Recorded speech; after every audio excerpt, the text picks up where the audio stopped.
बिस्मिल्लाहिर्रहमानिर्रहीम जी। बड़ी जी रोजाना खबरें आती हैं जी। कभी डॉक्टर आसिम साहब छुट जाते हैं, कभी आनली छुट जाती हैं, कभी जरदारी साहब का जो है वो केसेस जो है वो तमाम उससे बरी हो जाते हैं, जिनको सड़कों पे घसीटना वगैरह जो भी करना था और करप्शन जिन्होंने बहुत ज्यादा की थी बकौल इस मौजूदा हुकूमत के। और कभी जनाब बॉर्डर पर फायरिंग होती है, कभी हमारे जवान शहीद हो जाते हैं, कभी हमारे मासूम शहरी शहीद होते हैं। लेकिन मजाल है कि परवेज रशीद साहब के मुंह से कभी आपने कुछ सुना हो इसके बारे में?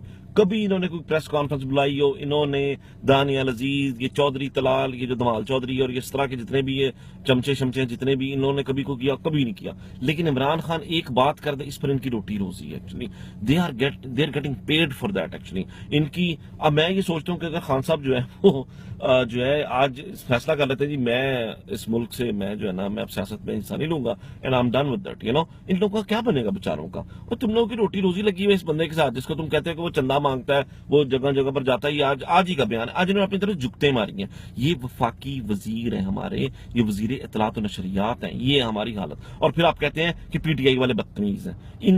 इनका बिजली का वजीर, उसको आप ले लें, वो बदतमीज है, वो जुगते मारता है। वजीर कानून देख लें, वो जुगते मारता है, वो बदतमीज है। ये सारे अजीब किस्म के भांड किस्म के लोग इन्होंने इकट्ठा किए हुए हैं। और हम लोग अगर कोई बात करें तो हम बदतमीज हैं। और भाई खान साहब अगर चंदा इकट्ठा करते हैं, जो कुछ भी उन्होंने किया है वो इस मुल्क के लिए किया है, इस मुल्क के लोगों से चंदा लिया है और इस मुल्क के लोगों पर लगाया है, ना कि आप लोगों की तरह IMF से कर्जे लेते हैं और अपनी जेबें भरते हैं, अपने खानदानों की जेबें भरते हैं। और ये एक बड़ी लंबी ये बहस हो जाएगी। लेकिन बहरहाल परवेज रशीद साहब, ये काम अस्पताल बनाना, यूनिवर्सिटियां बनाना, ये स्टेट की जिम्मेदारी है, ये किसी फर्द की जिम्मेदारी नहीं है। ये इमरान खान का काम नहीं था एक शौकत खाना बनाना, इमरान खान का काम नहीं था नमल यूनिवर्सिटी बनाना, ये आप लोगों का काम था।